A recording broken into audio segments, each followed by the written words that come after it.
But, so anyway, then he married Miss Anna Say. They had 7 sons and 6 daughters. Wow. Then they died in 1814, within 4 months' time of each other, having been married 60 years. So their sons, or their children were Benjamin, Willis, James, Samuel, and Matthew in bold, because he's our direct ancestor. How many Matthews do we have in our family? A lot. The Wilsons Starting in 1770. When do we get to Edward? Yeah, the Wilsons, much like the royalty of England, are incredibly uncreative at things. So Matthew married Miss Elizabeth Trent, and they lived and died at his home on Barter Hill on the Willis River in Cumberland County, Virginia. They had 10 children. Now let's count that down. Ann Wilson, Samuel Wilson, Ben Wilson, Maria Wilson, Elizabeth Wilson, Matthew Wilson, Goodrich Wilson, Mary Anna Wilson, Betty Wilson, and in bold, Edward Wilson. Daddy Bob. No. It's too early. Oh. Huh? He said Daddy Pa. No, a little early for that. Edward Wilson, 1819, lived at the Somerset Estate, married Sarah Linton Powell in 1852, a farmer, you know. He was in the Confederate Army, Black Eagle Regiment, Black Eagle Company, 18th Virginia Regiment, 1861 to 64. He was captured at Petersburg, Virginia, and held prisoner on Hart's Island, New York. In 1887, he moved to his farm in Millview. Edward Wilson died at his home in Cumberland County, Virginia in 1893. He was buried at Barter Hill, the place of his birth and home of his childhood. And then, I went on with the rest of his, listed his children, okay? Goodrich Wilson, Annie Wilson, William Henry Wilson, Lizzie Wilson, and who? Edward Wilson, who married Miss Evelina Bennett and went to Oklahoma and took up public land near Fort Reno. Edward Wilson. That would be Daddy Pa's father. Okay? Now, these people we're going to cover in depth in a little bit. Okay? And they had, Evelina and Edward had May Wilson, Aunt May. Edward Bennett Wilson, E.B. Wilson, Daddy Pa. And then, of course, I've listed their children, Edward's, because he's in bold, because that's our line. And I had Nell and Barbara. And then there's Barbara's children. Okay? And Lena Wilson. Okay? And then it goes on with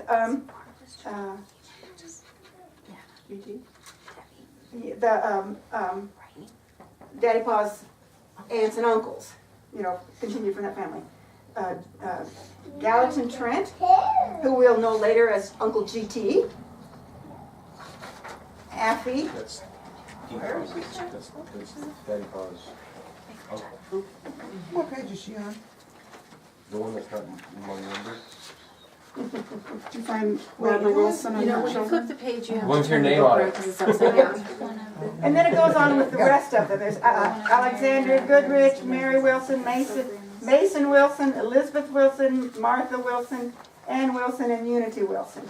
So that was, finished up the first Edwards family. Okay? I like that Unity Wilson. I like that too. Yeah.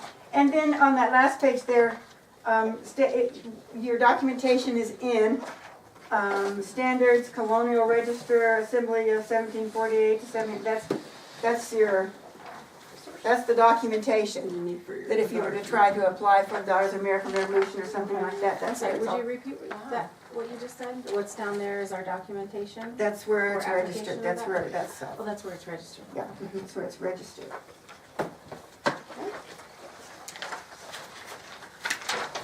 So that's another branch of the family that takes us way back. So, in the next section, Native American legends. This is going to start another branch of the whole section of the family. And and then you'll see how it all comes together. It ties up in one little knot. We are Comanche, lords of the Southern Plains. Okay, so there's just some information back here. Back in the 1500s, well, all Indians came to the Americas through the Bering Strait. All Indians came to the Americas through the Bering Strait, and then, Are we all genetically linked to 6 women? That's what they found Eve, out. I thought it was Well, Eve. Native Americans are Challenge. unique to yeah. 6 women. The Bering Strait there is no Yeah. challenge. But the Comanche and the Shoshone, the Smithsonian lists the Comanche as Shoshonean family because they share a very common language. Their language is the same. So all of the Comanche migrated. As a matter of fact, there's a color map on the back of your page. Shows Comanche migration.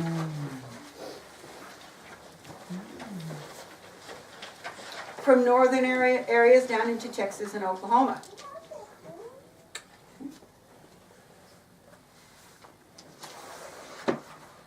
You can,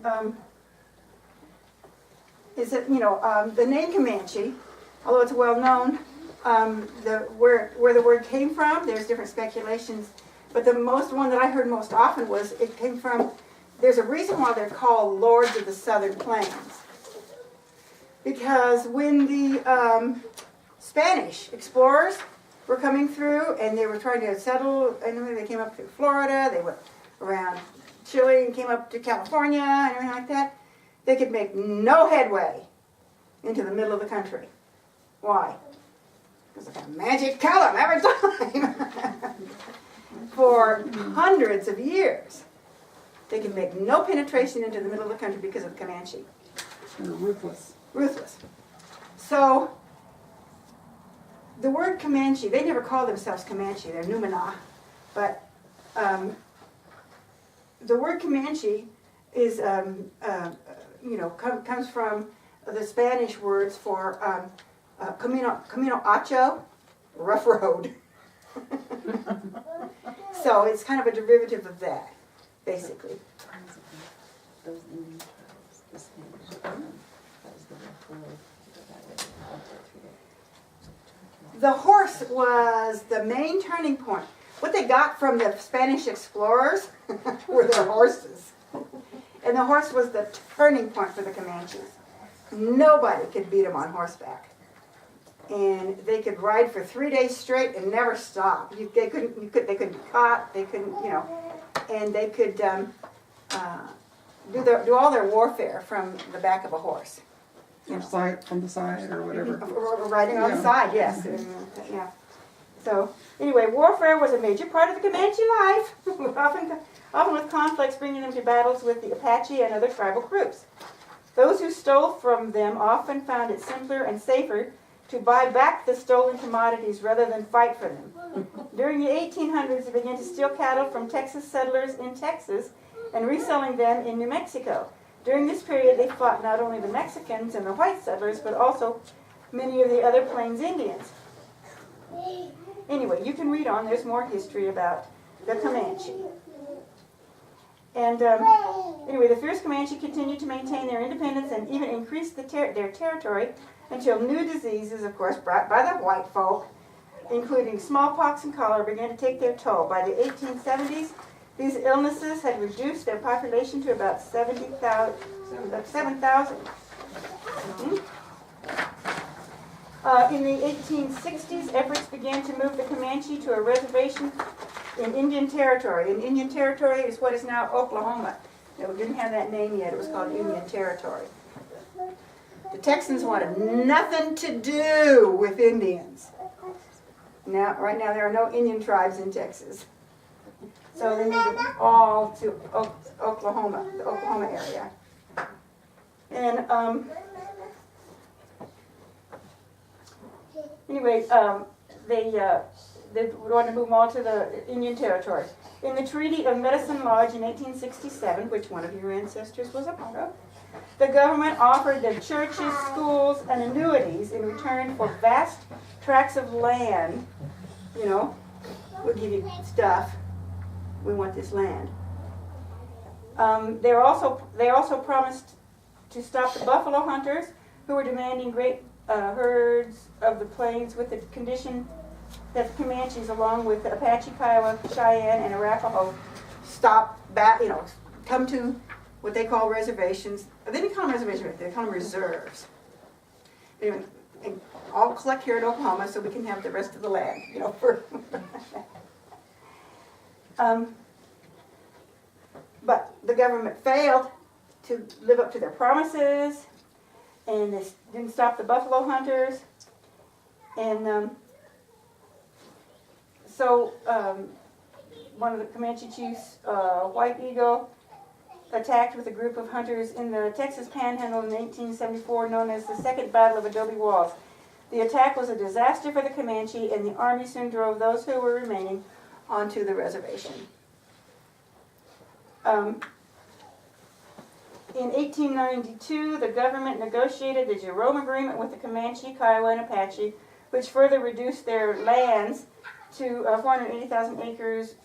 But they gave all of those Indians then their 160-acre allotment, they called it. They all got a section of land in trade for what was the world, whatever they wanted,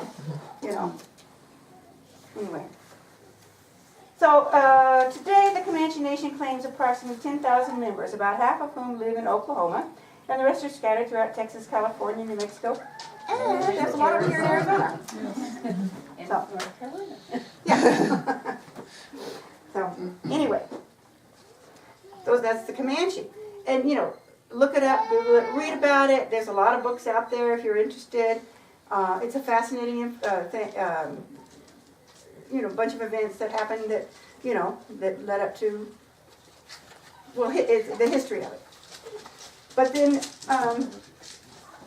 the Yamparicka Indians, there were like 12 tribes, 12 bands in the Comanche Nation. And it's the Quahati and the... Kiowa? Was that? No, Kiowa was a different tribe. Oh.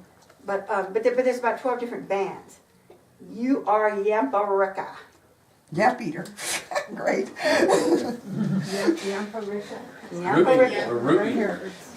The Yamparicka Shirt with that printed on it. Indians were one of the most populous of the Comanche bands. They were a northern group and not as prominent as the southern Comanches in Texas history.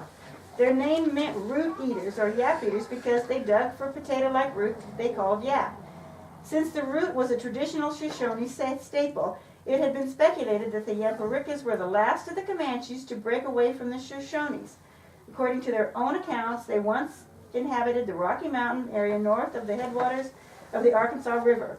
Around 1700, they followed that stream and they migrated southeastward into present eastern Colorado and western Kansas, which became their home range, although they often wandered as far south as the Canadian River and beyond. Population figures can only be guessed at, because, it was the Spanish that were estimating and they couldn't get real close. Anyway. I want to go down that rough road. Yeah. Like the other Comanches, the Yamparickas relied primarily on buffalo for their survival on the plains, and the Spanish colonists made them, after Spanish colonists made them available, the horses for transportation. Anyway, one of the Texas governors held a peace council with them and reported that they frequently visited Santa Fe and the pueblos at Taos. They also traded with the Wichita villages on the Red River, which is in border between Texas and Oklahoma. Anyway, it goes on and on, but you are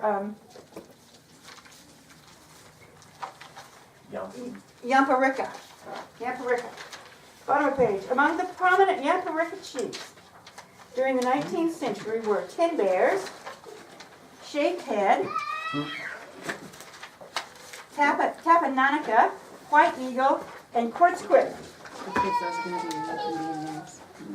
Quartzquip, chewing elk. Some of whom exerted considerable influence among the northern Comanches and other Indians on the upper Arkansas. Their first formal treaty with the United States government was at Fort Atkinson, Kansas. After the outbreak of the Civil War, the Yamparikas were among the bands who parlayed with Albert Pike at the Wichita Agency in Oklahoma.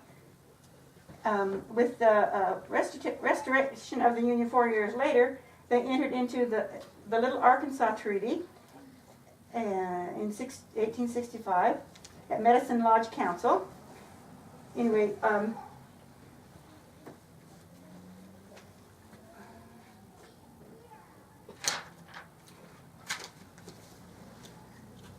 you know, it was a lot of councils and agreements that they would do this in exchange for this and that, and this government never kept those words and different things like that. So they kept kind of battling with them, but finally it was just, you know, overpowering, and they came to some agreements and went to Oklahoma and stayed there. Okay, those are the ancient societies. So that was what brings you down.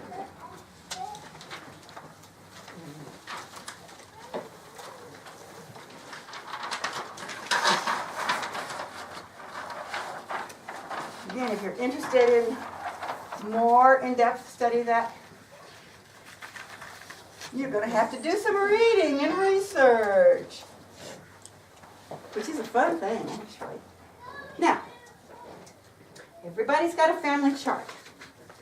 And this is where we're going to slow down, and we're going to go by generations. We're going to go by each of those generations.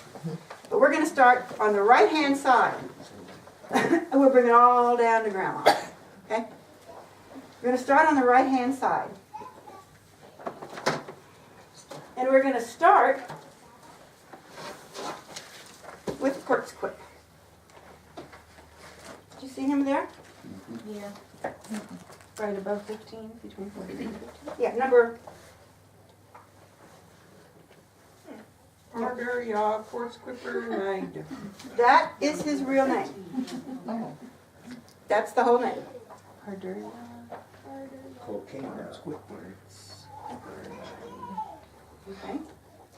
So he was a Yampakira band chief.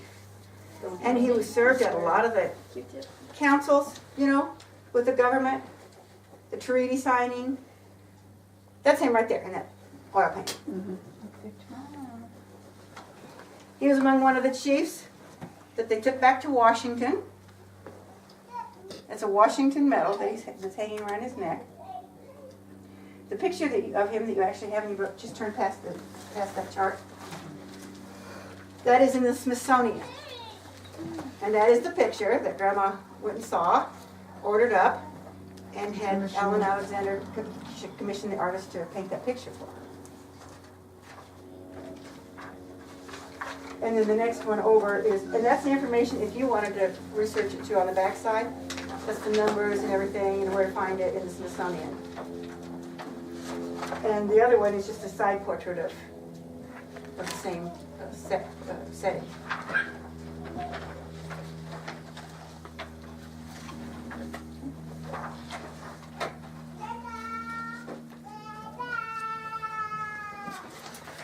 Now, let me have a show of hands. Does anyone in this room believe that you're blood related to Quanah Parker? Been told that my whole life. That's what we thought. You are not. Look at the chart. Look at the chart. It's Debbie's fault. She told us back when we were little kids. I grew up thinking that. Okay, Alicia, if I were to, let me see if that's going to work. No, that won't work with you. Okay.